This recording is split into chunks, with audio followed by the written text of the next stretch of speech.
तो हमारे साथ एक कैंडिडेट है, उनसे बात करेंगे। क्या नाम है सर आपका? सिराज आलम। एक सेकंड, सॉरी। हाँ, सिराज आलम। सिराज आलम। कहाँ से आ रहे हैं आप? रिसड़ा हुगली। रिसड़ा हुगली, दिनाजपुर से भरे थे। जी सर। कैसा रहा इंटरव्यू का एनवायरनमेंट? अच्छा रहा, अच्छा रहा। क्या क्या सवाल पूछे गए हैं ज़रा बताएं। इंग्लिश से कुछ सवाल पूछे गए थे। इंग्लिश से? क्यों, आपका इंग्लिश क्या ग्रेजुएशन में? नहीं सर, मेरा डिप्लोमा है मैकेनिकल इंजीनियरिंग में। इंग्लिश से सवाल किए हैं, उर्दू से सवाल किए हैं, बस। और एक डेमो क्लास दिखाने के लिए। क्या टॉपिक पढ़ा है आपने? जी सर, मैटर आपने पढ़ाया? जी सर। और क्या टफ सवाल लगा आपको इंटरव्यू में? टफ सवाल चाइल्ड से कोई साइकोलॉजी से बच्चों को किस तरह हैंडल करना है, इस तरह का। ऐसा कोई क्वेश्चन था जो आपको लगा नहीं जवाब दे पाए, ऐसा कुछ? नहीं सर, सब जवाब दिए। सारे जवाब आपने दिए हैं? जी सर। इंटरव्यू देने से पहले और इंटरव्यू देने के बाद में क्या डिफरेंस समझ में आया आपको? डिफरेंस क्या बोलेंगे, जैसा उम्मीद किए थे वैसा हुआ है इंटरव्यू। इंटरव्यू आपके हिसाब से ठीक ठाक हुआ है? ठीक ठाक पूछ रहे हैं या माहौल कैसा है, सख्त है, नर्म है, या बात करने का मौका दिया जा रहा है? कैसा माहौल अंदर का? ठीक है, माहौल ठीक है। Okay, thank you so much. सबसे पहले क्या नाम है आपका? मेरा नाम इरफान अली है। इरफान अली, कहाँ से आ रहे हैं? मैं कमट्टी से आ रहा हूँ। कमरहट्टी से आ रहे हैं, अच्छा। मैं भी आपके करीबी इलाके से, मैं आलम बाज़ार से हूँ। अच्छा। मैं आपसे जानना चाह रहा हूँ, आपने कहाँ से भरा था? मैं नॉर्थ दिनाजपुर से भरा था। नॉर्थ दिनाजपुर से भरा था। कैसा रहा आपका इंटरव्यू? लगभग ठीक ही ठाक था। अच्छा। कितना वक्त आपने गुजारा इंटरव्यू रूम में? Almost 8 to 10 minutes. 8 to 10 minutes. क्या टॉपिक पढ़ा आपने? मुझे कुछ इंग्लिश के बारे में दिया गया था, कुछ बच्चों को मैथ्स के बारे में पढ़ाने के लिए, कुछ बीएड में जो मैंने किया था उसी के बारे में दिया गया था। बस मैं ये जानना चाह रहा हूँ कि आपने जो टॉपिक पढ़ाया वो आपने खुद से चूज़ किया था? जी नहीं, उन्होंने खुद मुझे दिया।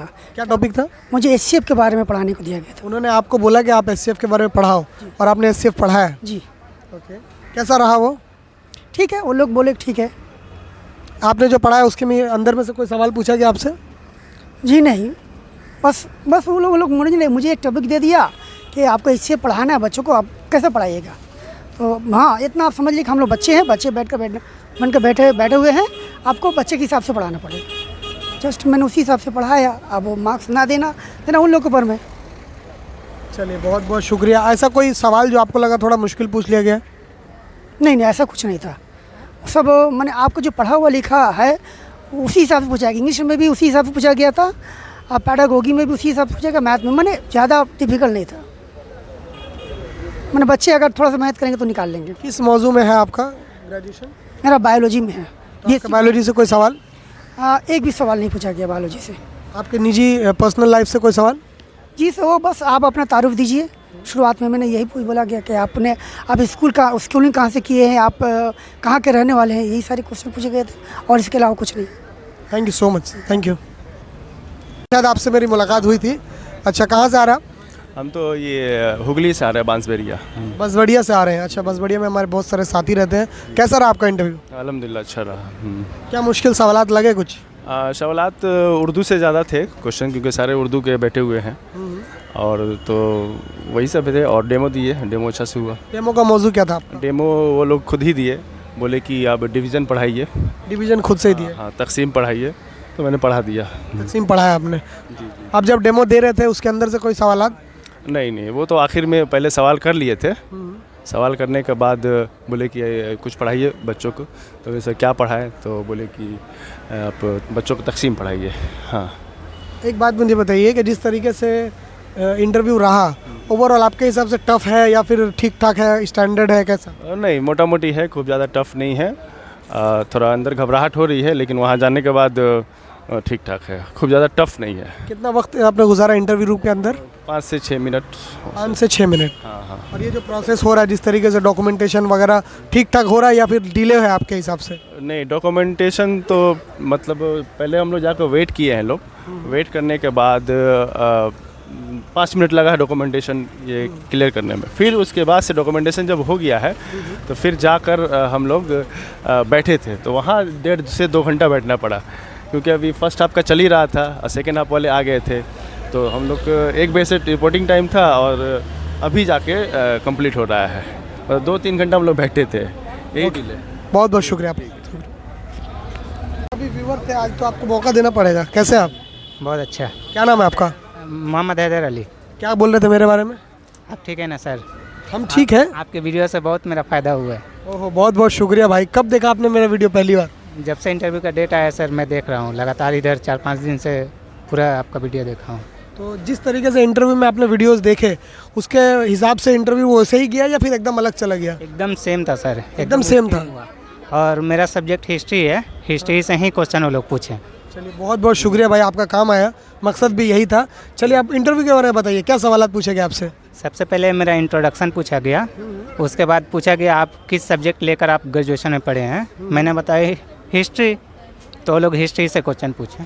औरंगजेब के बारे में पूछे, मैंने हाँ बता दिया। शाहजहाँ के बारे में पूछे क्या क्या वो बनवाए थे, बस इतना ही कुछ पूछे लोग। क्या टॉपिक पढ़ाने दिया गया आपको? वो बोले कि आप जोड़ पढ़ा सकते हैं। आपने क्या पढ़ा है? मैंने जोड़ पढ़ाया है। जोड़ पढ़ा है? जोड़ एडिशन। एडिशन आपने पढ़ा है? जी जी। और अच्छा ही पढ़ा है सर। वो अपने लोग हिसाब से ठीक आपने दिया, अपना 100% दिया। हाँ अपना 100% दिया। अब वो लोग देखिए सर। जिस तरीके से आपको लग रहा था इंटरव्यू देने से पहले घबराहट, वहाँ जाने का क्या डिफरेंस समझ में? ना वहाँ एकदम कंफर्टेबल थे सर। वो बोर्ड वाले बहुत अच्छे हैं सर, एकदम फेमिलियर बनकर वो लोग इंटरव्यू ले रहे थे। बहुत अच्छा था सर, वहाँ का माहौल बहुत अच्छा है सर। आप कहाँ से आ रहे हैं? मैं हुगली डिस्ट्रिक्ट से हूँ सर। आप हुगली से हैं, दिनाजपुर से भरे हैं? जी जी जी। वजह? वहाँ कुछ ज़्यादा सीट था इस वजह से भरे हैं। चलिए आपकी ऑनेस्टी बहुत अच्छी है। मैं बस ये बात बोलना चाह रहा हूँ, यही सोचकर बहुत सारे लोगों ने दिनाजपुर में भर दिया, क्योंकि मैंने सारे दिन लोगों से एनालिसिस किया, बातें की हैं। तो आपको नहीं लगता कि अब वहाँ कंपटीशन बढ़ गया जबकि आपके डिस्ट्रिक्ट में आप भर सकते थे? हाँ सर ऐसा हो सकता है, लेकिन एक और बात है कि ये सेंट्रलाइज मेरिट लिस्ट बनेगा, जिसके वजह से ऐसा कुछ नहीं है कि कौन कहाँ से भरा है, वो सेंट्रलाइज बनेगा सर मेरिट लिस्ट। तो फिर इसका मतलब ही क्या हुआ दिनाजपुर का? पहले से हम लोग का ये डिसाइड नहीं था सर कि मतलब कैसे बनेगा नहीं बनेगा। बाद में पूरा नोटिफिकेशन पढ़ने के बाद मालूम हुआ कि ये सेंट्रलाइज बनेगा। बट सेंट्रलाइज्ड है, इसका मतलब है कि अगर आपका किसी और स्टेट में, हाँ हाँ कोई और डिस्ट्रिक्ट में दे सकता है सर। वो आपको बाद में एक चांस देगा ना चूज़ करने का? हाँ हाँ हाँ, वो काउंसलिंग के लिए बुलाएगा सर, वहाँ फिर अपना डिस्ट्रिक्ट चूज कर सकते हैं मेरिट लिस्ट के हिसाब से सर, वो मेरिट लिस्ट बनेगा। तब आपको समझ में आ रहा है कि ये डिस्ट्रीब्यूशन अभी क्यों कर दिया, दिनाजपुर अलग, ये क्यों कर दिया था? एक अपना चॉइस के लिए रख दिया सर कि अगर मान लीजिए किसी का मेरिट बहुत अच्छा है, वो 1-2 नंबर पे है, तो उसके मुताबिक अपना डिस्ट्रिक्ट मिल जाएगा। और साथ ही साथ ये भी कह सकते हैं ना, वो लोग अगर दिन डिस्ट्रीब्यूट नहीं करेगा तो एक ही दिन किसका किसका इंटरव्यू लेगा? जी आज दिनाजपुर वाले को क्लियर किया, फिर साउथ दिनाजपुर वाले को क्लियर करेगा, फिर कोलकाता को करेगा। हाँ ये एक बिल्कुल फॉर्मेट सही भी है। जी जी, ये बिल्कुल आप सही बात बोल रहे हैं सर। बहुत बहुत शुक्रिया भाई आपका। आपका भी शुक्रिया सर, थैंक यू। अस्सलाम वालेकुम। वालेकुम अस्सलाम। क्या नाम है आपका? फैज़ान अंजुम। कैसा रहा? बहुत अच्छा रहा। माशाल्लाह, ये आपकी जो मुस्कान है यूं ही बनी रहे, ये मेरी ख़ास दुआ है। कहाँ से आ रहे हैं आप? रानीगंज, रानीगंज से आ रहे हैं। दिनाजपुर से भरा था आपने? उत्तर दिनाजपुर। जी। उत्तर दिनाजपुर से भरा था। तो आप मुझे बताइए कि क्या क्या सवालात पूछे गए आपसे? सवालात जैसे कि मेरे क्वालिफ़िकेशन के बारे में पूछा गया कि आपने ग्रेजुएशन कहाँ से किया, कौन से एरिया में किया, उसके बाद आपने तालीम मतलब कि 2010 में किए थे ना, तो बहुत लंबा गैपिंग हो गया, तो इस दौरान आपने क्या क्या किया या क्यों नहीं किया, कोई भी इस पर भी क्वेश्चन किया गया था। तो हम बताएं जैसे कि जो मेरा था भी प्रॉब्लम, जो प्रॉब्लम था मैंने उनको बता दिया। डीएलएड कहाँ से किए तो बताएं, NIOS से की वो बताएं, हम कौन से एरिया में किए वो ईयर बताएं हम। हॉबी क्या आपका है तो हम बता दी कि मैं खाना अच्छा बनाता हूँ, कुकिंग का मुझे बहुत शौक है। क्या क्या आपका सबसे अच्छा स्पेशलिटी क्या है? खाने में क्या बनाते हैं? खाने में हम सब कुछ बना लेते हैं। सबसे अच्छा क्या बना लेते हैं? सबसे अच्छा बिरयानी। माशाल्लाह, तो बिरयानी हम लोग का कॉमन है, यहाँ तक कि हम हैदराबादी बिरयानी भी जानते हैं। पता इस बारे में पूछा आपसे डिटेल? हाँ, तो वो पूछे कि जैसे कि आप कुकिंग का शौक है तो मिड डे मील से क्या फ़ायदा है। मिड डे मील तो मिड डे मील में फंसा दिया। हाँ, तो वो जब जाहिर सी बात हम जान लेते कि ये आंसर देंगे हम, तो वो क्वेश्चन करेंगे। मुझे पहले मालूम था, मुझे इसका इल्म था, तो मैंने आंसर दे दिया। क्या मौजू पढ़ाया आपने? फिर उन्होंने पूछा कि एक नज़्म, आप कोई नज़्म याद है या कोई गज़ल या शेर वगैरह, तो नज़्म सुनाए, गाय नज़्म इस्माइल मेरिटी की लिखी हुई है, वो नज़्म सुनाए हम। थोड़ा सा कहीं भी थोड़ा सा कुछ दिक्कत हुआ था, लेकिन उसको पूरा फिर हम अच्छा से बता दिए। मैंने मुश्किल हालात आए थे लेकिन आपने उसका सामना किया। हाँ, कोशिश की और सभी से आई कांटेक्ट हमने बनाए रखा। वो बोला गया था, सबको हंस के जवाब दे रहे थे, अच्छे से जवाब दे रहे थे।